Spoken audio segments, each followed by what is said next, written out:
درود پاک پڑھنے اللہم صلی علی سیدنا و مولانا محمد طب القلوب و دوائها و عافیت الابدان و شفائها و نور الابصار و ضیائها و علی آلہ و صحبہ و بارک وسلم صلاۃ و سلاما علیک یا رسول اللہ صلی اللہ علیہ وسلم۔ کل کے درس میں یہ باب آپ نے پڑھا اذا لم یکن الاسلام علی الحقیقتی۔ اس کے تحت حضرت سعد ابن ابی وقاص رضی اللہ تعالی عنہ سے مروی حدیث گزری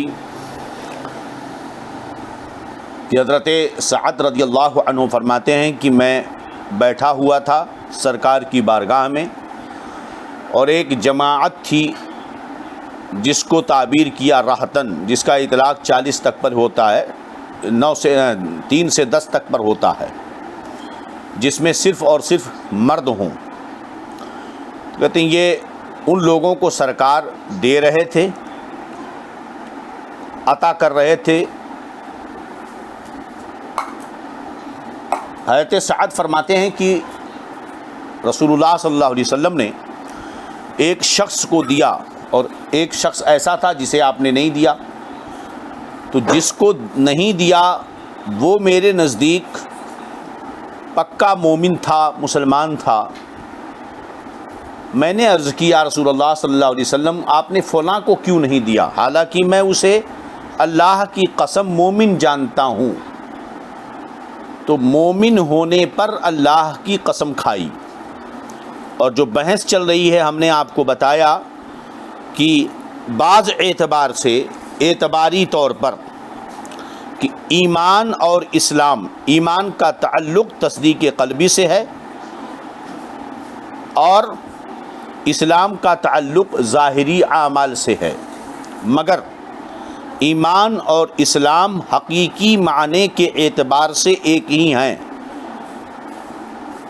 ہاں اسلام کا اطلاق بعض اوقات میں ظاہری اطاعت و فرما برداری پر ہوتا ہے، اور چونکہ مومن ہونے کی بنیاد تصدیق قلبی پر ہے، دل سے سچ ماننا، تصدیق کرنا، اور یہ باطنی چیز ہے۔ تو حضرت سعد نے واللہ لأراہ مؤمنا کہا کہ اللہ کی قسم میں اسے مومن جانتا ہوں، گویا کہ ایک باطنی چیز پر آپ نے اللہ کی قسم اٹھائی۔ اس پر رسول اللہ صلی اللہ علیہ وسلم نے فرمایا ابا مسلمن، کیا وہ یا یہ کہ وہ مسلمان ہے۔ سرکار نے کیوں ٹوکا ان کی اس بات پر؟ یہ کہ سعد دل کے معاملے میں تم کیسے اتنا یقین رکھتے ہو کہ تم نے اللہ کی قسم اٹھا لی، کیونکہ دل کا معاملہ یہ باطنی امر ہے اور اس پر اطلاع سب کو نہیں ہے۔ پہلے یہ بات ذہن میں رہے کہ اسلام اور ایمان حقیقی معنی کے اعتبار سے ایک ہے، البتہ ایک فرق یہ کیا جاتا ہے اعتبار کے کہ بسا اوقات اسلام کا اطلاق ظاہری اطاعت و فرما برداری پر ہوتا ہے۔ تو سرکار صلی اللہ علیہ وسلم نے صرف اس لیے اس پر ٹوکا کہ سعد تم نے دل کے معاملے پر قسم کیوں اٹھا دی، مگر یاد رہے کہ یہ فرق کہ ظاہری اعمال پر اسلام کا اطلاق اور تصدیق قلبی پر مومن ہونے کا اطلاق، اور مومن اور مسلمان کے درمیان فرق یہ سرکار دو جہاں صلی اللہ علیہ وسلم کے ظاہری حیات تک تھا، ورنہ اب مومن اور مسلمان میں فرق ہم کرنے کا حق نہیں رکھتے، کیونکہ دلوں پر اطلاع یہ نبی کی شان ہے، یہ ہماری نہیں۔ اگر کسی کو اطلاع ہو بھی جائے تو اسے حق نہیں ہے کہ وہ فیصلہ کرے۔ خود پرہیز کرنا الگ چیز ہے، مگر اس پر فیصلہ سنانا یہ حق نہیں ہے اس کا۔ چلیے اب کتاب الایمان کا 20واں باب، باب افشاء السلام من الاسلام۔ یہ باب ہے سلام کا پھیلانا، یہ اسلام سے ہے، یعنی خوب سلام کرنا یہ اسلام سے ہے۔ امام بخاری نے یہ تعلیق نقل فرمائی، وقال عمار ثلاث من جمعہن فقد جمع الایمان۔ حضرت عمار نے کہا، یہ عمار کون؟ عمار ابن یاسر، یہ بڑے ہی برگزیدہ صحابہ کرام میں سے ہیں، اور آپ کو حضرت حذیفہ نے آزاد کیا تھا۔ حضرت عمار کے والدین قدیم الاسلام ہیں، یعنی بہت پہلے ایمان لے آئے تھے۔ ان کے والد ان کی والدہ کو اسلام قبول کرنے کی جرم میں ابو جہل نے شہید کر دیا تھا، تو حضرت عمار کی والدہ اسلام کی پہلی شہیدہ ہیں۔ حضرت عمار اور ان کے والد کو کفار مکہ طرح طرح سے ستاتے، تپتی دھوپ میں پتھریلی زمین پر لٹاتے، اس قدر تکلیف دیتے کہ آپ کے ہوش و حواس بھی غائب ہو جاتے تھے۔ ایک مرتبہ حضرت عمار کو ان کے والد کو ستایا جا رہا تھا، سرکار کا گزر ہوا تو ہمارے نبی صلی اللہ تعالی علیہ وسلم نے ارشاد فرمایا، اصبروا یا آل یاسر فإن موعدکم الجنہ، اے آل یاسر صبر کرو، تمہارے وعدے کی جگہ جنت ہے۔ سبحان اللہ۔ تو سرکار جس کے لیے جو کہہ دیں، وہ زباں جس کو سب ان کی کنجی کہیں، اس کی نافذ حکومت پہ لاکھوں سلام۔ وہ دہن جس کی ہر بات وحی خدا، چشمہ علم و حکمت پہ لاکھوں سلام۔ ایک مرتبہ اس قدر ظلم کیا کہ ظالموں نے، مشرکین نے آگ میں ڈال دیا۔ سرکار دو جہاں صلی اللہ علیہ وسلم وہاں سے گزرے، آپ نے شفقت و محبت سے آگ کے اولوں پر اپنا ہاتھ پھیرا اور یہ دعا فرمائی، یا نارو کونی برداً و سلامن علی عمار کما کنت علی ابراہیم تقتلک الفئۃ الباغیہ۔ سبحان اللہ۔ اس حدیث پاک سے علم غیب کا بھی ثبوت ہوتا ہے، اور نبی اکرم صلی اللہ علیہ وسلم کے اختیار کامل اور فیض رساں ہونے کا بھی ثبوت ملتا ہے۔ یہ وہابیہ دیابنا کے عقیدے پر بہت بڑی مار ہے۔ میرے آقا صلی اللہ علیہ وسلم نے آگ کے ابلوں پر، انگاروں پر ہاتھ پھیرا، ارشاد فرمایا، اے آگ عمار پر ٹھنڈی اور سلامت ہو جا جیسا کہ ابراہیم پر ہوئی تھی۔ اے عمار تمہیں باغی گروہ قتل کر دے گا۔ میرے نبی نے فرمایا، اے عمار تجھے باغی گروہ قتل کر دے گا۔ ایک روایت یہ ہے۔ دوسری ایک روایت جب کتاب الصلاۃ کی پڑھیں گے باب بناء المسجد میں، تو وہاں پر یہ ہے کہ جب مسجد بن رہی تھی تو لوگ ایک ایک اینٹا لے کر کے آتے تھے، حضرت عمار 2 پتھر لاتے تھے، تو سرکار پیار سے آپ نے ان کے جسم کو جھاڑا اور فرمایا، ہاں افسوس ہے عمار، تجھے باغی فرقہ گروہ قتل کر دے گا۔ حضرت عمار رضی اللہ تعالی عنہ ہمیشہ رہے، غزوات میں شریک رہے، اور جنگ صفین میں حضرت علی کے ساتھ رہے، اور حضرت علی کے ساتھ آپ رہے، 94 سال کی عمر پا کر شہید ہوئے اور وہیں دفن ہوئے۔ حضرت علی نے نماز جنازہ پڑھائی۔ شہادت کے وقت جسم پر جو کپڑے تھے اسی میں ان کی وصیت کے مطابق دفن کیا گیا۔ تو سرکار نے بہت پہلے کہا تھا کہ تجھے باغی فرقہ قتل کر دے گا۔ آپ حضرت علی کے ساتھ لڑے، حضرت علی کی فوج میں رہ کر، اور شہید ہوئے۔ بتائیے کہ موت کیسے آئے گی؟ موت کیسے آئے گی؟ آدمی نارمل طور پر بسترے پہ مرے گا، یا یہ کہ میدان جنگ میں مرے گا، یا بیماری سے مرے گا، یا مسافرت میں مرے گا؟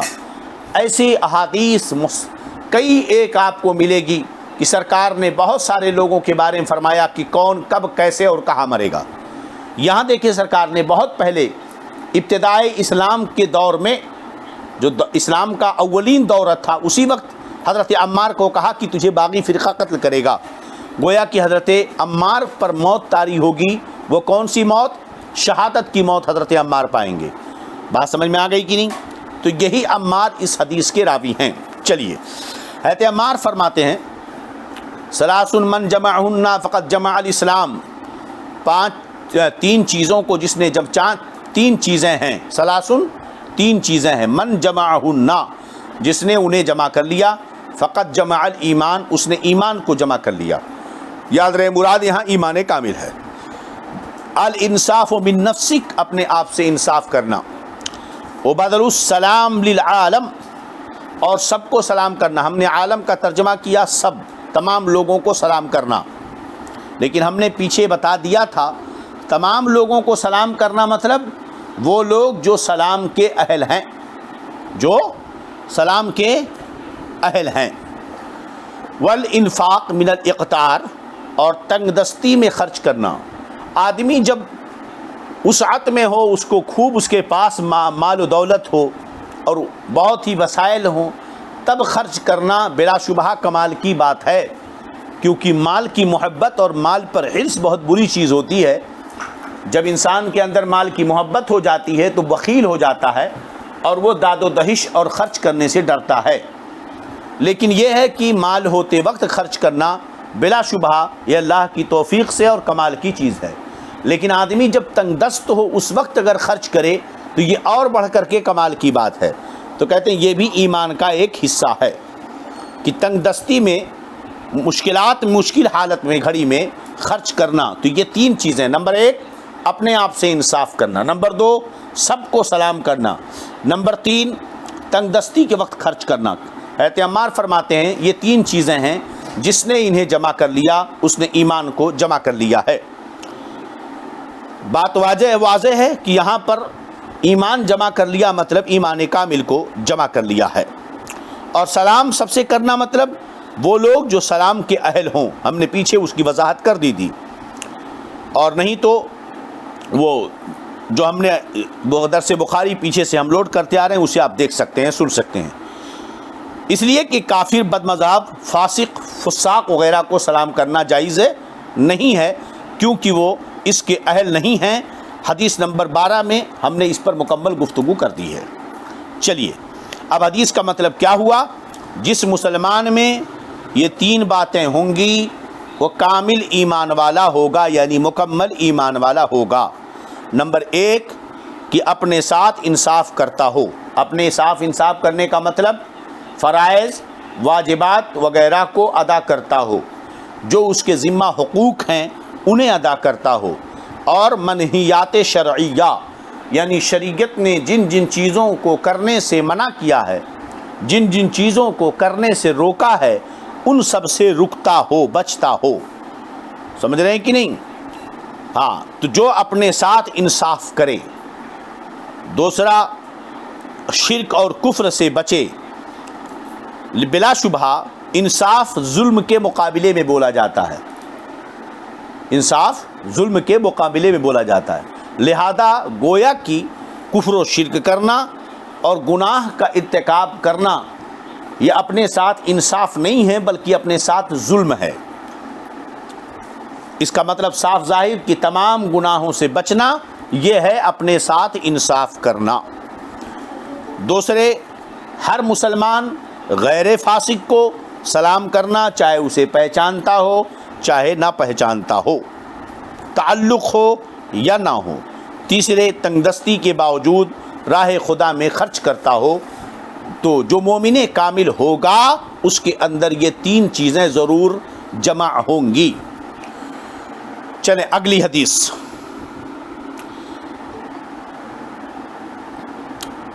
حدثنا قتيبة قال حدثنا الليث عن يزيد بن ابي حبيب عن ابي الخير عن عبد الله بن عمر ان رجلا سأل رسول الله صلی اللہ علیہ وسلم اي الاسلام خیر۔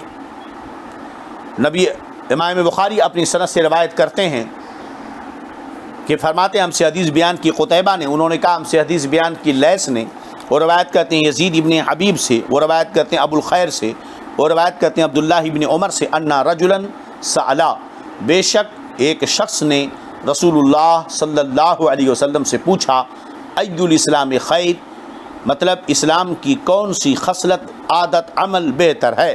قال تطعم الطعام وتقرئ السلام على من عرفت وعلى من لم تعرف۔ تطعم الطعام کھانا کھلانا، وتقرأ السلام اور سلام کرنا، علی من عرفت اس کو جسے تم پہچانتے ہو، ومن لم تعرف اور اس کو جس کو تم نہیں پہچانتے ہو۔ یہ حدیث پیچھے گزر چکی ہے، پھر اسے امام بخاری نے اس باب میں دوبارہ نقل فرمایا، لہذا اس کی تشریح کی یہاں ضرورت نہیں ہے۔ اب اگلی حدیث کتاب الایمان کے 21ویں باب کی، باب کفران العشیر وَكُفْرٌ دُونَ كُفْرٍ، یہ باب ہے کہ شوہر کی ناشکری کرنا یہ کفر کے علاوہ ایک اور کفر ہے، یعنی وہ کفر جس سے آدمی اسلام سے خارج ہو جاتا ہے۔ تو کفر سے یعنی جو کفر جو ایمان کے مقابلے میں بولا جاتا ہے اس کے علاوہ دوسرا کفر ہے یا اس سے چھوٹا کفر ہے۔ تو شوہر کی ناشکری یہ کفر کے علاوہ کفر ہے۔ فیہ ابو سعید عن ابی سعید عن نبی صلی اللہ علیہ وسلم، اس میں حدیث مروی ہے حضرت ابو سعید خدری سے، وہ روایت کرتے ہیں نبی کریم صلی اللہ علیہ وسلم سے۔ یعنی یہ بتا رہے ہیں کہ اس باب میں ایک اور جو ہے طرق ہے جو ابو سعید خدری سے ایک دوسری سند موجود ہے، اس کی طرف اشارہ کیا ہے۔ بہرحال اب حدیث پاک، حدثنا عبداللہ ابن مسلمہ عن مالک عن زید ابن اسلم عن عطا ابن یسار عن ابن عباس۔ پہلے سمجھیں، باب کی ہیڈنگ آپ نے پڑھ لی، باب کفران العشیر و کفر دون کفرین، یہ ہیڈنگ ہے۔ اس کے بعد لکھتے ہیں فیہ عن ابی سعید عن نبی صلی اللہ علیہ وسلم، اس باب میں ایک حدیث حضرت ابو سعید خدری سے بھی مروی ہے جو رسول اللہ صلی اللہ علیہ وسلم سے روایت کرتے ہیں۔ اب اس کے بعد ایک سند یہ ہو گئی، دوسری سند یہ حضرت ابن عباس کی، گویا کہ یہ حدیث دو سندوں سے مروی ہے۔ چلیے، امام بخاری فرماتے ہیں کہ ہم سے حدیث بیان کی عبداللہ ابن مسلمہ نے، وہ روایت کرتے ہیں مالک سے، وہ روایت کرتے ہیں زید ابن اسلم سے، وہ روایت کرتے ہیں عطا ابن یسار سے، وہ روایت کرتے ہیں ابن عباس سے۔ قال نبی صلی اللہ علیہ وسلم، حضرت ابن عباس رضی اللہ تعالی عنہ فرماتے ہیں کہ نبی کریم صلی اللہ علیہ وسلم نے ارشاد فرمایا، اریت النار، مجھے جہنم دکھائی گئی، مجھے جہنم، اریت النار، مجھے جہنم دکھائی گئی، فَإِذَا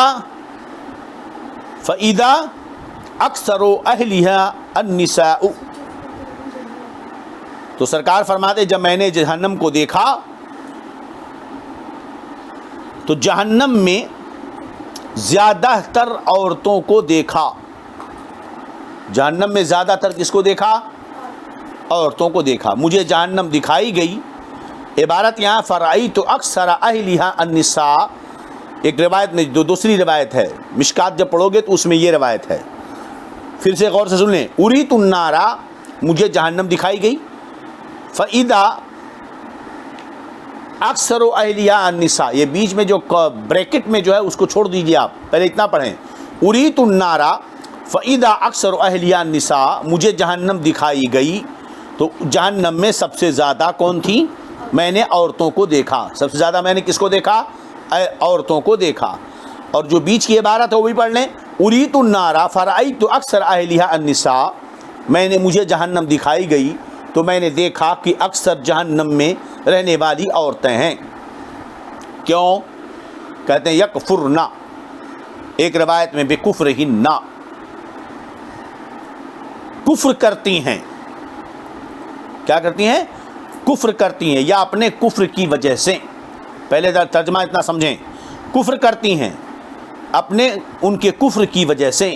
قیل ایکفرن باللہ، اب یہاں سمجھیے، قیل عرض کیا گیا سرکار کی بارگاہ میں، میرے نبی نے فرمایا کہ جب میں نے جہنم دیکھا تو جہنم میں اکثر عورتوں کو دیکھا۔ سوال ہوا کیوں؟ فرمایا اس لیے کہ وہ کفر کرتی ہیں۔ میرے آقا سے پوچھا گیا یا رسول اللہ ایکفرن باللہ، کیا اللہ کے ساتھ کفر کرتی ہیں؟ یہ تو ایمان کے خلاف ہے۔ قال یکفرن العشیرہ، سرکار نے فرمایا نہیں، وہ شوہروں کی ناشکری کرتی ہیں، وہ شوہروں کی ناشکری کرتی ہیں۔ وَيَكْفُرْنَ الْإِحْسَانَ، اور احسان کی ناشکری کرتی ہیں، یعنی احسان نہیں مانتی ہیں، احسان نہیں مانتی ہیں۔ لو احسنت الی احداہن عہد الدہر، لو احسنت الی احداہن دہرا، اگر ان میں سے کسی ایک کے ساتھ لو احسنتا اگر تم احسان کرو الی احداہن ان میں سے کسی ایک کے ساتھ دہرا زمانے بھر تک یعنی برابر احسان کرتے رہو ثم رأت من کا شیئا پھر وہ تم سے کوئی بات ناپسندیدہ دیکھے قالت کہتی ہے، کوئی بات ناپسندیدہ دیکھے تو کہہ دے گی ما رأیت من کا خیرن قط، میں نے تو کبھی میرے ساتھ کوئی بھلائی نہیں دیکھی، میں نے تو ما رأیت من کا خیرن قط، میں نے تو تم سے کوئی بھلائی دیکھی ہی نہیں۔ تم زمانے بھر اس کے ساتھ بھلائیاں کرتے رہو، اگر ایک بات اسے ناپسند لگی تو سیدھا کہہ دے گی، زمانے بھر کے سارے احسانات کو کی ناشکری کر بیٹھے گی اور سیدھا کہہ دے گی کہ میں نے تمہارے اندر کوئی بھلائی دیکھی ہی نہیں، تم نے آج تک میرے لیے کچھ نہیں کیا۔ اب یہ سرکار کا قول ہے۔ اب یہاں پر کفر سے مراد کیا ہے؟ بات واضح ہے کہ یہاں پر کفر سے مراد ناشکری ہے۔ سرکار نے فرمایا مجھے جہنم دکھائی گئی تو میں نے جہنم میں سب سے زیادہ عورتوں کو دیکھا۔ وجہ کیا ہے کہ وہ کفر کرتی ہیں، کفر سے مراد ناشکری کرتی ہیں، کفر سے مراد یہاں پر ہے ناشکری۔ تو باب میں کیا ہے؟ کفرن دون کفرین، کفر کے علاوہ ایک اور کفر ہے، یعنی ایک کفر وہ جو اللہ دین کا انکار کرنا ضروریات ہے، ایک کفر وہ ہے جس سے انسان کافر ہو جاتا ہے اور وہ ہے ضروریات دین کا انکار، اور دوسرا کفر کا اطلاق ناشکری پر بھی ہوتا ہے۔ کس پر ہوتا ہے؟ ناشکری پر بھی ہوتا ہے۔ تو کفر کا اطلاق ناشکری پر بھی ہوتا ہے، اس کے ثبوت یہ حدیث پاک۔ تو باب سے اس حدیث کا تعلق ہو گیا۔ دہر کے معنی ہوتا ہے زمانہ کے، اور کفر کا اصلی معنی چھپانا ہے، اور یہاں پر کیا مراد ہے؟ احسان چھپانا مراد ہے، یعنی ناشکری۔ کیا ہے؟ ناشکری۔ پتہ چلا اس حدیث سے کیا پتہ چلا؟ ناشکری گناہ ہے۔ کیا ہے؟ ناشکری گناہ ہے۔ جب ناشکری گناہ ہوا تو یہ بھی ثابت ہوا کہ احسان ماننا یہ واجب ہے۔ اسی طرح جس طرح نیک عمل پر ایمان کا اطلاق ہوتا ہے، اسی طرح گناہوں پر کفر کا اطلاق بھی ہوتا ہے۔ اس حدیث پاک سے اتنی چیزیں ثابت ہوئیں۔ نمبر ایک، ناشکری گناہ ہے، اور جب ناشکری گناہ ہے تو شکر کرنا واجب ہوا۔ اس حدیث پاک سے یہ مسئلہ ثابت ہوا۔ دوسرا مسئلہ کیا ثابت ہوا؟ کہ جس طرح نیک عمل پر ایمان کا اطلاق ہوتا ہے، اسی طرح گناہوں پر کفر کا بھی اطلاق ہوتا ہے۔ ہو گیا۔ تیسری بات یہ پتہ چلی، سرکار فرماتے ہیں کہ مجھے جہنم دکھائی گئی۔ اس کا مطلب جہنم جو امور غیبیہ سے ہے، یہ پہلے ہی پیدا ہو چکی ہے، جہنم بن چکی ہے، موجود ہے، اور امور غیبیہ سے ہے، اور سرکار نے اس کا ملاحظہ بھی فرمایا۔ امور غیبیہ مطلب جو ہماری نظروں سے چھپی ہے، غیب کی چیز ہے۔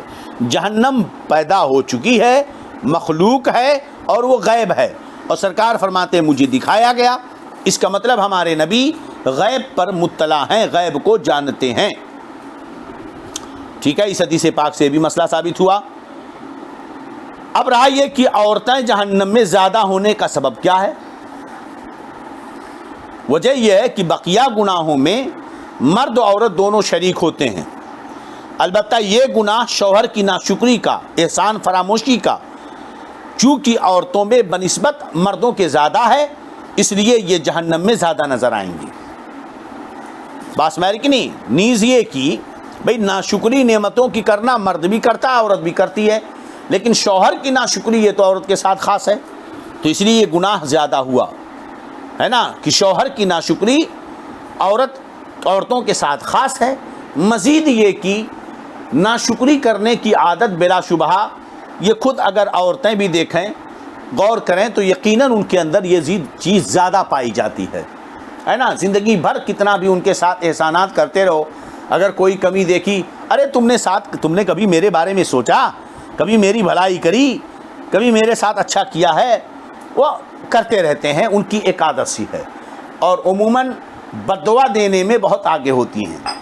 اس لیے ان ساری چیزوں کو بلا شبہ ایک فطرت پر وہ پیدا کی گئی ہیں، لیکن اس کا یہ مطلب نہیں کہ ساری عورتیں ایسی ہوتی ہیں، ورنہ بہت سی عورتیں ایسی گزری ہیں جو لاکھوں لاکھوں مردوں پر، کروڑوں مردوں پر، بلکہ بہت سارے اولیاء پر بھی ان کو فضیلت حاصل ہے.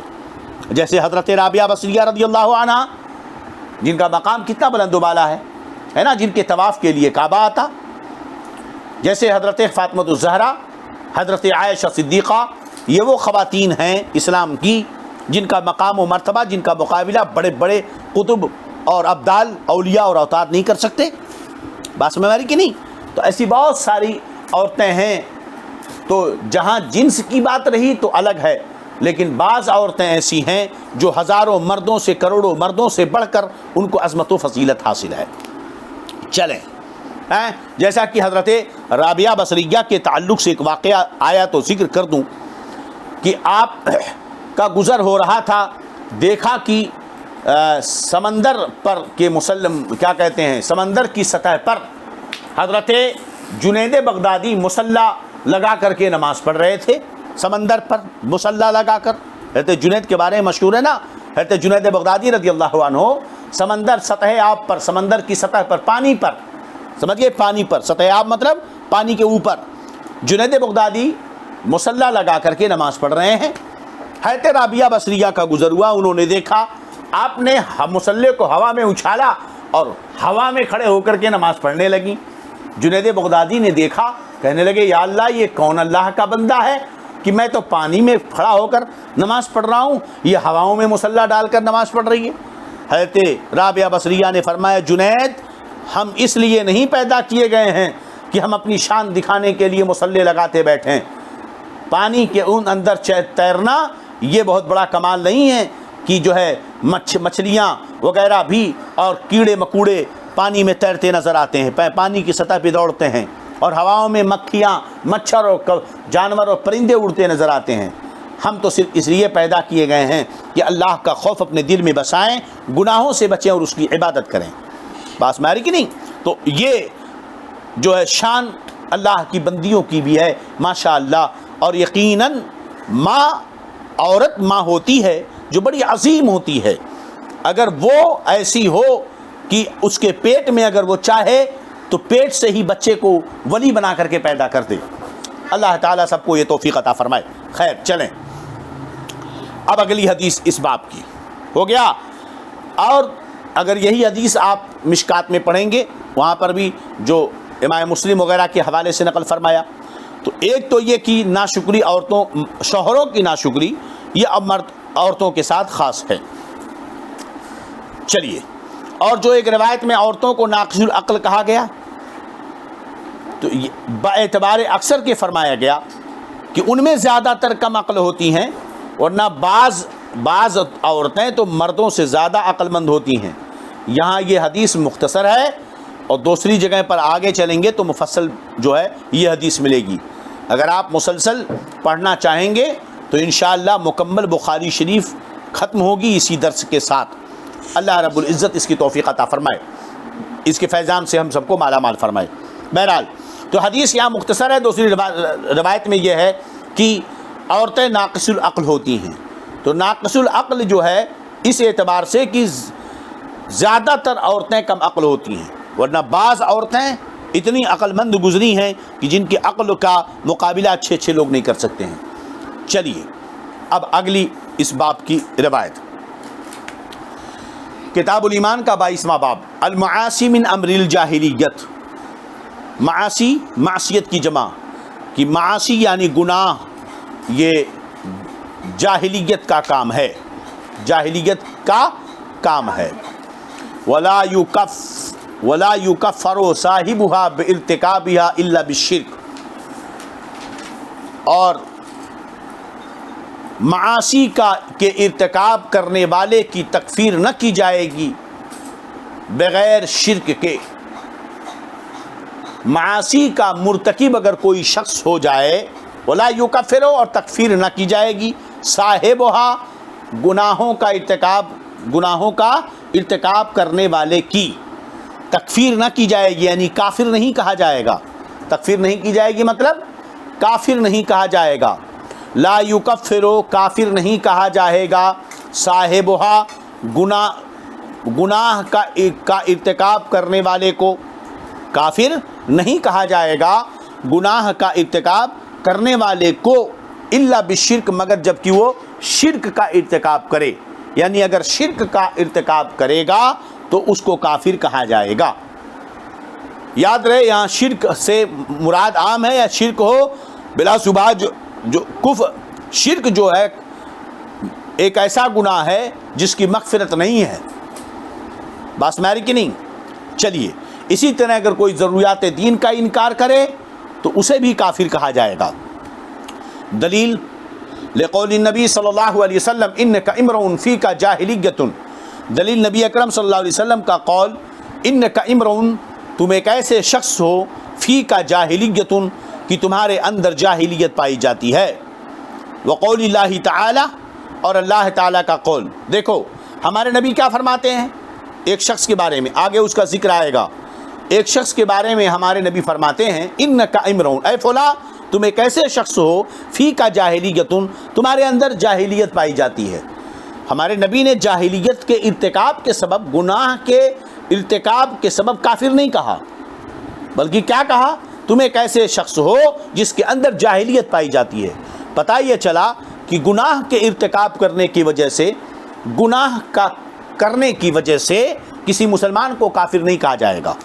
کسی مسلمان کو کافر نہیں کہا جائے گا. سرکار کی اس حدیث پاک سے ثابت ہوا. اسی طرح اللہ تعالیٰ کا قول ان اللہ لا یغفر ان یشرک بہ ویغفر ما دون ذلک لمن یشاء، کہ اللہ تعالیٰ نہیں بخشتا ہے اس بات کو کہ اس کے ساتھ شرک کیا جائے، کسی کو شریک ٹھہرایا جائے. ویغفر ما دون ذلک لمن یشاء، سورہ نساء کی آیت ہے. اور اس کے علاوہ اللہ تعالیٰ جس گناہ کو چاہے معاف کر دے، معاف کر دے گا.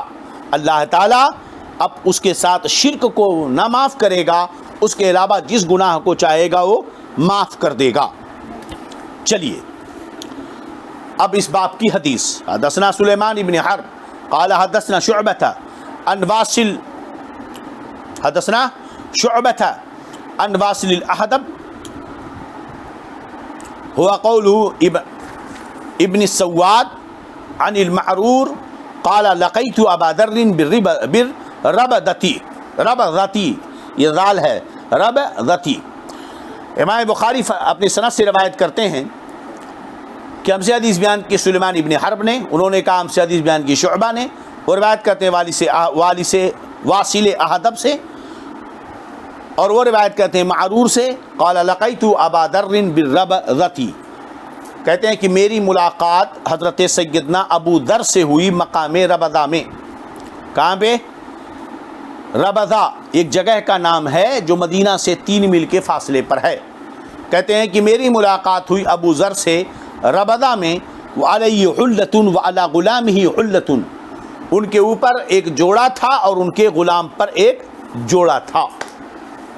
چلیے فسألتہ عن ذلک، میں نے ابو ذر سے پوچھا اس کے بارے میں کہ بھائی تم بھی ایک جوڑا پہنے ہو، ایک چادر اوڑھے ہو، اور تمہارا غلام بھی ایک جوڑا ایک چادر اوڑھے ہوئے ہے، معاملہ کیا ہے؟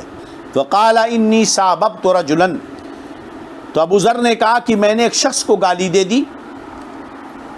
فعیرتہ بامہ، تو میں نے اسے اس کی ماں کے بارے میں عار دلایا. گالی کیا تھی؟ ماں کے بارے میں عار دلایا. فقال لی النبی صلی اللہ علیہ وسلم، تو مجھ سے نبی اکرم صلی اللہ علیہ وسلم نے فرمایا یا ابا ذر، اے ابو ذر، اعیرتہ بامہ، کیا تم نے اسے اس کی ماں کی گالی دی، اس کے ماں کے بارے میں عار دلائی، شرم دلائی، یعنی ایسی بات جس سے شرم آئے. انک امرؤ فیک جاہلیۃ، تم ایک ایسے شخص ہو جس میں جاہلیت پائی جاتی ہے. اخوانکم خولکم، تمہارے غلام تمہارے بھائی ہیں. اخوان کا ترجمہ میں نے کیا، تمہارے غلام تمہارے بھائی ہیں. جعلہم اللہ تحت ایدیکم، اللہ تعالیٰ نے انہیں تمہارے ماتحت کیا ہے، اللہ تعالیٰ نے انہیں تمہارے ماتحت کیا ہے. فمن کان اخوہ تحت یدہ، تو جس کا بھائی اس کے ہاتھ کے نیچے ہو فَلْيُطْعِمْهُ مِمَّا يَأْكُلُ، تو چاہیے کہ اسے وہ کھلائے جو خود کھائے، وَلْيَلْبِسْهُ مِمَّا يَلْبِسُ، اور اسے وہ پہنائے جو خود پہنے، وَلَا تُكَلِّفُوهُمْ مَا يَغْلِبُهُمْ، اور انہیں ایسا کام نہ دے جو ان پر بھاری پڑے، ایسا کام نہ دے جو ان پر بھاری پڑے، فَإِن كَلَّفْتُمُوهُمْ، اور اگر بھاری کام انہیں دو، فَأَعِينُوهُمْ، تو ان کی تم مدد کرو، تو ان کی کیا کرو؟ تم مدد کرو۔ حدیث ترجمہ سمجھ میں آ گیا؟ اب اس کی وضاحت کر لیں۔ یہ ابو ذر کون ہیں؟ یہ بڑے ہی برگزیدہ، بڑے ہی نیک سیرت صوفی صفت صحابی تھے۔ آپ اسلام لائے اور غزوہ تبوک کے موقع پر آپ پیچھے رہ گئے تھے، نہیں پہنچ پائے، تو بعد میں گئے، کوئی ساتھ میں نہیں تھا، اکیلے نکل گئے سامان وامان لادے فانے، راستے میں آپ کا جانور مر گیا۔ نتیجہ یہ ہوا کہ آپ اپنا سامان اپنے پیٹھ پر لاد کر اکیلے میدان جنگ میں پہنچے۔ ہمارے نبی صلی اللہ علیہ وسلم نے حضرت ابو ذر کو دیکھا، ارشاد فرمایا ابو ذر، اللہ تعالیٰ ابو ذر پر رحم فرمائے، اکیلے پیدا ہوا ہے نا، کیا فرمایا؟ ابو ذر پر اللہ رحم فرمائے، تنہا آیا، تنہا مرے گا اور تنہا ہی قبر سے اٹھے گا، تنہا آیا، تنہا مرے گا اور تنہا ہی قبر سے اٹھے گا۔ چنانچہ سرکار نے جو فرمایا حرف بہ حرف پورا ہوا، حرف بہ حرف پورا ہوا۔ معاملہ یہ ہوا کہ حضرت ابو ذر رضی اللہ تعالیٰ عنہ، آپ کا مسلک یہ تھا کہ جتنی ضرورت ہے بس اتنا ہی مال رکھو، آج کی جتنی ضرورت ہے اتنا مال رکھو، کل کے لیے مال بچا کے رکھنا بھی حرام سمجھتے تھے وہ۔ جتنی ضرورت ہے آج ہی، بس جتنی ضرورت ہے اتنا رکھو، اس سے زیادہ مال جمع کرنا حرام ہے۔ اب ظاہر سی بات ہے یہ بہت مشکل کام ہے، اپنے صرف اتنا ہی نہیں، اپنے اس اجتہاد پر بڑی سختی سے قائم تھے، وہ لوگوں کو بہت ڈانٹتے تھے، تنقید کرتے تھے، ہاں کہتے تھے کہ حرام ہے اس سے زیادہ رکھنا۔ اب سوچیے آپ، آج جتنی آپ کی ضرورت ہے، ابھی دوپہر میں کھانے کی جتنی ضرورت ہے بس اتنا رکھو، شام کے کھانے کا نہیں، شام کو کھانے کی جتنی ضرورت ہے بس اتنا رکھو، تمہاری آج جتنی ضرورت ہے اتنا رکھو، اس سے زیادہ رکھنا حرام ہے۔ آپ کا یہ اجتہاد تھا۔ والذین یکنزون الذھب والفضہ، اس آیت کریمہ کے تحت آپ استدلال کرتے تھے کہ آج کی ضرورت سے بڑھ کر کے زیادہ رکھنا یہ کنز ہے اور حرام ہے۔ اور صرف آپ کا یہ اجتہاد اتنا ہی نہیں تھا، بلکہ آپ اتنے سختی سے اس پر قائم تھے کہ لوگوں پر بڑی سخت تنقیدیں کرتے تھے، اعتراض کرتے تھے، لوگوں پر دبا جم کر کے اعتراض کرتے تھے، جس سے ہمیشہ خلفشار ایک دم بالکل حالتیں خب۔ ظاہر سی بات ہے، کون ہے جو اس معیار پہ اترے گا؟ بات سمجھ میں آ رہی کہ نہیں؟ ظاہر سی بات ہے، ایسا معیار جو لوگوں کے لیے دشوار کن تھا۔ چنانچہ حضرت عثمان غنی رضی اللہ عنہ نے ان کو حکم دیا کہ تم مدینہ سے آپ نکلیے اور ربضہ میں جا کر رہیے۔ چنانچہ آپ اکیلے ربضہ میں جا کر رہے، آپ رہتے تھے، آپ کا غلام رہتا تھا۔ سرکار فرماتے ہیں اللہ رحم فرمائے ابو ذر پر، اکیلا آیا ہے، اکیلا رہے گا، اکیلا مرے گا، اکیلا اٹھے گا۔ اب دیکھیے ربضہ میں آ کر کے آپ اکیلے اپنے غلام کے ساتھ وہیں ایک جھوپڑی بنا کر رہتے تھے، اور وہیں پر آپ کا انتقال ہو گیا، کسی کو پتہ بھی نہیں چلا۔ اتفاق یہ کہ حضرت عبداللہ ابن مسعود کا گزر ہو گیا، آپ نے دیکھا کہ یہاں پر ابو ذر کا انتقال ہو گیا ہے، آپ نے نماز جنازہ پڑھائی اور اپنے چند ساتھیوں کے ساتھ آپ کو دفن کیا۔ سرکار نے فرمایا اکیلا مرے گا۔ جب ابو ذر کا انتقال ہوا تو اکیلے تھے، دفن کرنے والا، جنازہ پڑھنے والا کوئی نہ تھا، اور وہاں پر حضرت عبداللہ ابن مسعود نے ان کی نماز جنازہ اتفاق سے گزر ہوا، پڑھائی اور دفن کر دی، اور قیامت میں دن اکیلا اٹھنا۔ بات سمجھ میں آ رہی کہ نہیں؟ تو بہرحال یہ سرکار کا قول حرف بحرف صحیح ہوا۔ یہ اللہ کے ایسے برگزیدہ بندے تھے جو دین پر مضبوطی سے قائم رہنے کے لیے کیسی بھی زندگی گزارنے کے لیے تیار تھے۔ بہرحال اب انہی کا معاملہ ہے کہ یہ ربضہ میں تھے۔ راوی کہتے ہیں کہ میں نے ان کو دیکھا، ان کے جسم پر ایک جوڑا تھا اور ان کے غلام پر ایک جوڑا تھا۔ میں نے پوچھا معاملہ کیا ہے؟ تو حضرت ابو ذر نے کہا معاملہ یہ ہے کہ میں نے ایک غلام کو گالی دی اور اسے ماں کا عار دلایا۔ وہ غلام کون سا تھا؟ معاملہ کیا تھا؟ حضرت ابو ذر نے جو بتایا وہ یہ ہے دوسری روایت میں کہ وہ حضرت بلال تھے. حضرت بلال سے حضرت ابو ذر کا اختلاف ہو گیا اور بحث ہو گئی. نتیجہ یہ ہوا کہ چونکہ حضرت بلال حبشہ سے تھے اور حبشی کالے ہوتے ہیں، تو حضرت ابو ذر نے غصے میں کہہ دیا یا ابن السوداء، اے کلوٹی کے بیٹے. ماں کالی تھی، حضرت بلال بھی کالے تھے، تو کلوٹی کا بیٹا کہا. تو چونکہ ماں کے بارے میں عار دلائی، حضرت بلال کو تکلیف ہوئی، سرکار کی بارگاہ میں حاضر ہوئے، عرض کیا یا رسول اللہ صلی اللہ علیہ وسلم، ابو ذر نے مجھے ماں کی گالی دی ہے. سرکار نے بلایا، پوچھا کیا تم نے اس کی ماں کی گالی دی؟ حضرت ابو ذر نے کہا ہاں. کہا تم نے یہ کہا؟ حضرت ابو ذر نے کہا ہاں. سرکار ناراض ہوئے، ارشاد فرمایا انک امرؤ فیک الجاہلیہ، تمہارے اندر جاہلیت پائی جاتی ہے. فرماتے ہیں یہ بات اس قدر لگی مجھے، اتنا غم ہوا کہ میں نے باہر جا کر بلال کو پکڑا اور اپنے چہرے کو زمین پر رکھا ان کے پیر کے پاس، اور میں نے کہا بلال معاف کر دے. انہوں نے کہا معاف کر دیا. حضرت ابو ذر نے کہا نہ، جب تک تم اپنے پیر سے میرا چہرہ زمین پر نہیں روندا گے تب تک میں نہیں سمجھوں گا کہ تم نے معاف کیا ہے. اتنا زیادہ ضد کی کہ مجبوراً حضرت بلال کو اپنا پیر ابو ذر کے چہرے پر رکھنا پڑا. پھر جا کر انہیں اطمینان ہوا کہ بلال نے ہمیں معاف کر دیا ہے. یہ وہ نفوس قدسیہ تھے جن کے پاکیزہ عمل اور پاکیزہ فطرت اور خلوص دینی خلوص کی برکت سے آج اسلام ہم تک پہنچا ہے. سوچئے کہ اس قدر آپ نے اپنے آپ کو جو ہے یہ کہ سرکار ناراض نہ ہوں، ایک چھوٹی سی غلطی کی تو اس کے کفارے کے لیے اتنا بڑا کام کیا کہ حضرت بلال کے قدم کو اپنے چہرے پہ رکھوایا.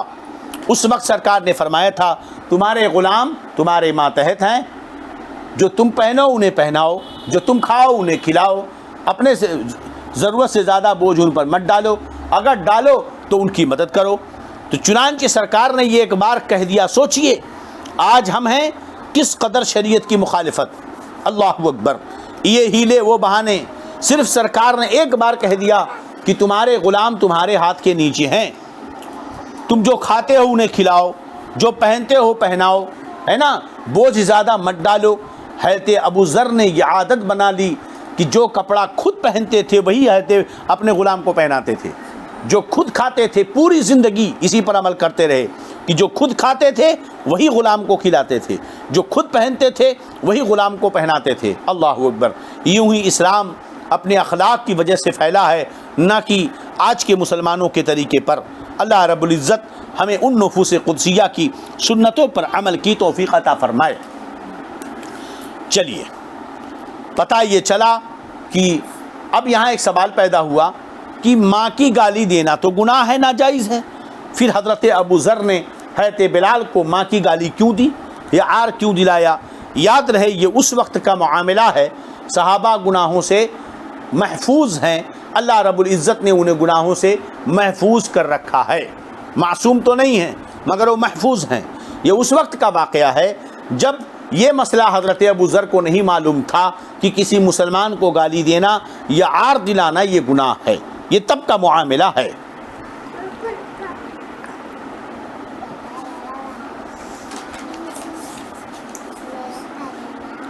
چلو درود پاک پڑھنے. اللہم صلی علی سیدنا مولانا محمد طب القلوب ودوائها وعافیة الابدان وشفائها ونور الابصار وضیائها وعلى آلہ وصحبہ وبارک وسلم.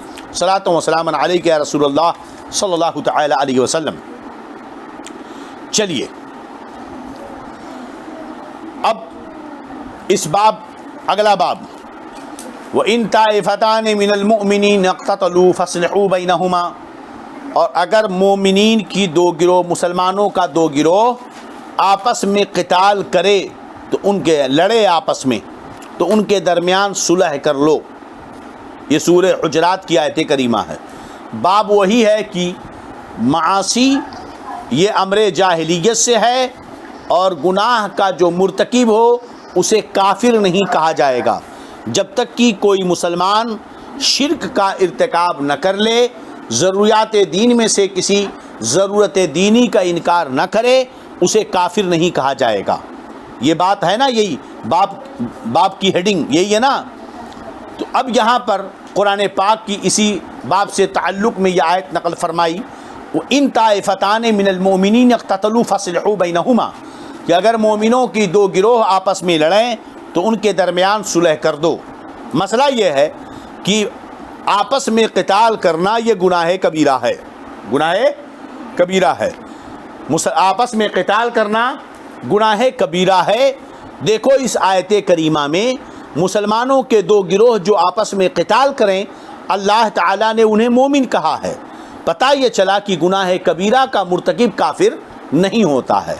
وَإِن طَائِفَتَانِ مِنَ الْمُؤْمِنِينَ اقْتَتَلُوا فَأَصْلِحُوا بَيْنَهُمَا، اگر مسلمانوں کا دو گروہ آپس میں قتال کرے تو ان کے درمیان صلح کر دو۔ یہاں پر آپس میں لڑنے والے دو مسلمان جو گناہ کبیرہ کے مرتکب ہوئے، قرآن نے انہیں مومن کہا ہے۔ چلیے کہتے فَسَمَّاهُمُ الْمُؤْمِنِينَ، تو یہاں پر اللہ نے ان کا نام کیا رکھا؟ مومن رکھا۔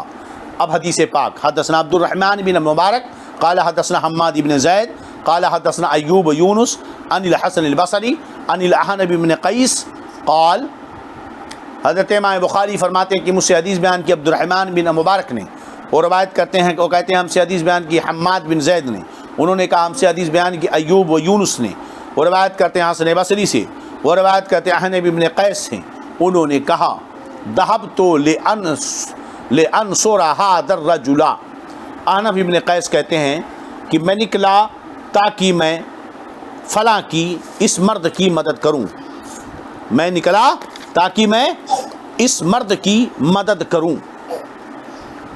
کس مرد کی؟ مراد یہاں پر حضرت علی مرتضیٰ ہیں۔ کہتے ہیں فلاقینی ابو بکرہ، تو میری ملاقات ابو بکرہ سے ہو گئی۔ فقال اترید این ترید، ابو بکرہ نے کہا اے احنف کہاں جا رہے ہو، کہاں کا ارادہ ہے؟ قلت، میں نے کہا انصر ھذا الرجل، میں اس مرد کی مدد کرنے جا رہا ہوں، یعنی حضرت علی کی طرف سے میں لڑنے جا رہا ہوں۔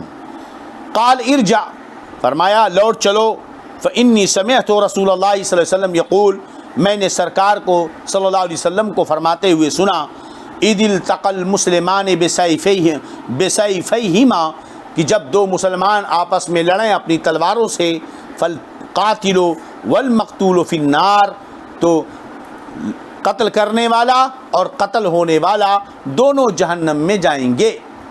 قلت یا رسول اللہ ھذا القاتل، میں نے کہا یا رسول اللہ یہ معاملہ قاتل کے بارے میں تو سمجھ میں آ رہا ہے کہ قاتل جہنم میں جائے گا کیونکہ اس نے قتل کیا ہے، فما بال المقتول، مقتول کس وجہ سے جہنم میں جائے گا؟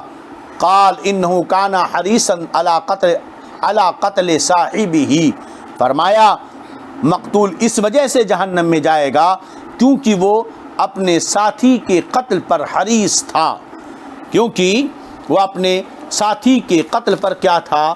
حریص تھا۔ بات سمجھ میں آ گئی کہ نہیں؟ تو یہ کون تھے؟ احنف ابن قیس، احنف ابن قیس جو حضرت علی کے ساتھ لڑنے کے لیے جا رہے تھے۔ آپ تو اس زمانے میں ایمان لے آئے تھے، مگر یہ کہ سرکار کا زمانے اقدس ملا تھا، اسی عہد میں اسلام لائے تھے، لیکن زیارت نہیں پا سکے، اس لیے تابعی کہلائے، صحابی نہ ہو سکے۔ یہ ہوئے احنف ابن قیس۔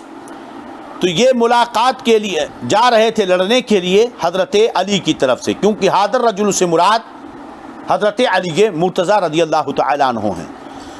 خود بخاری شریف میں آگے کتاب الفتن میں یہ بات آئے گی کہ ھذا الرجل کے جگہ ابن عم رسول اللہ صلی اللہ علیہ وسلم ہے، اور ایک روایت میں تو یعنی علی کا لفظ ہے کہ حضرت علی کے ساتھ لڑنے کے لیے جا رہے تھے، حضرت علی سے مل کر، مطلب حضرت علی کی مدد کے لیے جا رہے تھے۔ یہ کون سی جنگ کا واقعہ ہے؟ یہ جنگ جمل کا واقعہ ہے۔ کس کا واقعہ ہے؟ یہ جنگ جمل کا واقعہ ہے، جب حضرت علی کے ساتھ مل کر جو ہے آپ لڑنے کے لیے جا رہے تھے۔ ابو بکرہ نے منع فرمایا کہ سرکار نے فرمایا کہ قاتل اور مقتول دونوں جہنم میں جائیں گے، اس لیے مت جاؤ تم۔ مطلب کیا ہے کہ قاتل و مقتول جہنم میں جائیں گے؟ سرکار نے فرمایا معاملہ یہ ہے کہ جب دو مسلمان ناحق لڑیں آپس میں اور لڑنے کی کوئی شرعی وجہ نہ ہو، لڑنے کی کوئی شرعی وجہ نہ ہو، شرعی جواز نہ ہو، نہ قاتل کے پاس نہ مقتول کے پاس، دو مسلمان آپس میں لڑیں اور قاتل و مقتول دونوں میں سے کسی کے پاس شرعاً لڑائی کے جواز کی کوئی وجہ نہ ہو، تب یہ حکم ہے کہ دونوں جہنم میں جائیں گے، اور اگر کوئی شرعی وجہ ہو تو یہ حکم نہیں ہے۔ اگر شرعی جواز کی وجہ سے کسی کے پاس ہو، شرعی جواز کی وجہ، تو اسے لڑنا جائز ہے، بلکہ کبھی کبھی ثواب بھی ہے، سمجھے کہ نہیں؟ گنہگار وہ ہوگا جس کے پاس کوئی لڑنے کے جواز کی وجہ شرعی نہ ہو۔ گنہگار کون ہوگا؟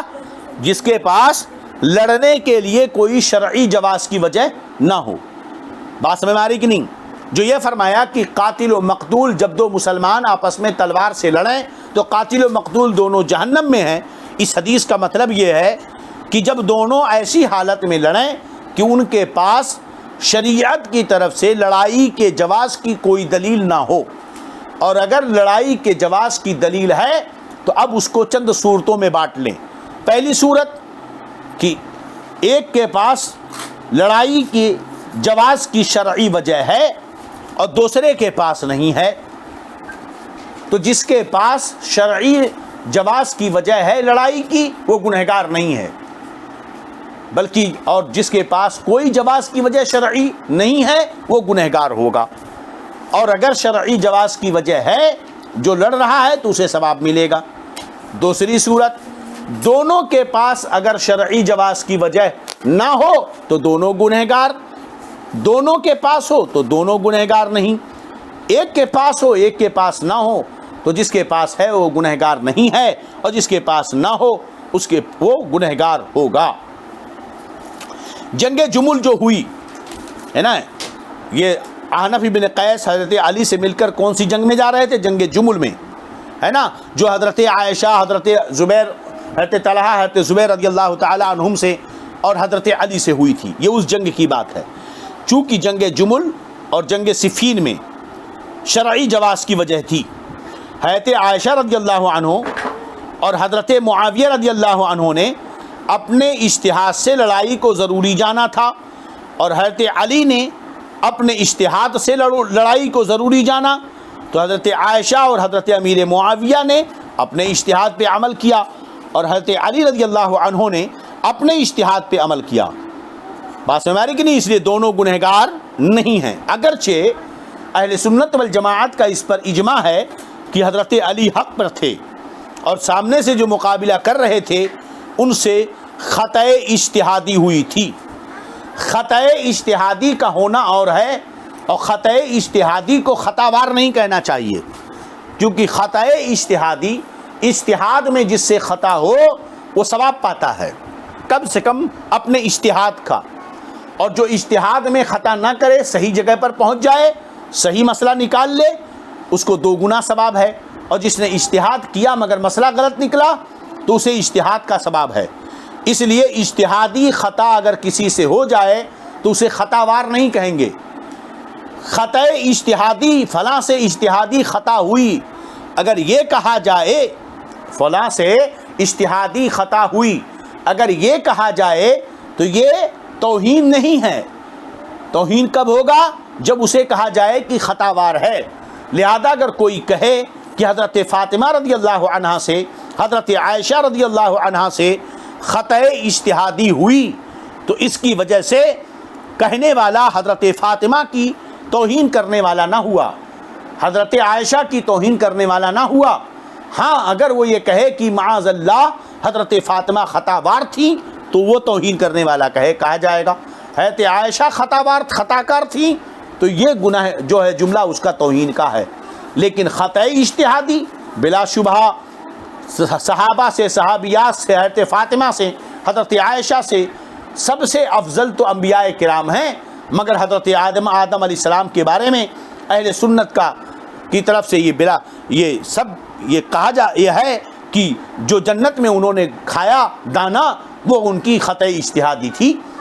تو اگر نبی کی شان میں، نبی کے لیے خطأ اجتہادی بولنا نبی کی شان میں توہین نہیں ہے، تو حضرت فاطمہ کی شان میں اگر کہا جائے کہ حضرت فاطمہ رضی اللہ عنہا بطول زہرا جگر گوش اے رسول ہے نا، حضرت فاطمہ رضی اللہ عنہا سے خطأ اجتہادی ہوئی، تو ایسا کہنے والا توہین کا مرتکب نہیں ہوگا۔ چلیے، تو بہرحال البتہ یہ بات یاد رکھیں کہ مجتہد سے اگر خطأ اجتہادی واقع ہو تو بھی اسے اور اس کے مقلدین کو ایک ثواب ملتا ہے۔ اور ایک بات ہم گانٹھ باندھ کر محفوظ کر لیں کہ صحابہ کرام کے آپس میں جو اختلافات ہوئے اس میں ہمیں گفتگو کرنا منع ہے، اس میں ہمیں گفتگو کرنا منع ہے کہ کہیں گفتگو میں ہم کسی کی توہین نہ کر بیٹھیں، جبکہ سارے صحابہ کا یہ عالم ہے۔ کُلًّا وعد اللہ الحسنی، سورہ نساء میں اللہ فرماتا ہے، سورہ حدید میں فرماتا ہے کہ اللہ رب العزت نے سب سے بھلائی کا وعدہ فرما لیا ہے، اور ایک قول کے مطابق حسنہ سے مراد جنت ہے، یعنی اللہ فرماتا ہے کہ ہم نے سب سے جنت کا وعدہ کر رکھا ہے۔ اور دوسری آیت میں اللہ فرماتا ہے رضی اللہ عنہم ورضوا عنہ، یہ سورہ توبہ کی آیت ہے کہ اللہ ان سے راضی ہوا اور وہ اللہ سے راضی ہوئے ہیں۔ یہی وجہ ہے کہ سارے کے سارے صحابہ عادل، اصحابی کلہم عدول، سارے صحابہ عادل ہیں، لہذا کہ ماننا پڑے گا کہ ان کے درمیان جو اختلافات ہوئے وہ اختلافات نفسانیت و دنیا داری کی وجہ سے نہیں تھے، بلکہ یہ ساری اجتہادی خطا کی وجہ سے ہوئی تھی۔ لہذا صحیح اور محقق مذہب یہ ہے کہ گناہ کا محض ارادہ کرنا گناہ نہیں ہے، مگر جب گناہ کا پختہ ارادہ کر لیا جائے تو جتنا گناہ کے ارتکاب کے وقت گناہ ہوتا ہے، پختہ ارادہ کرنے پر بھی اسے گناہ ملے گا۔ گناہ کا ارادہ کرنے سے گناہ تو نہیں ہے، لیکن اگر گناہ کا کرنے کا پکا ارادہ کوئی کر لے تو ضرور اس پر اسے گناہ لکھا جائے گا۔ وقت زیادہ ہو چکا، اب آج کا درس یہیں تک ختم کیا جاتا ہے، انشاءاللہ پھر اب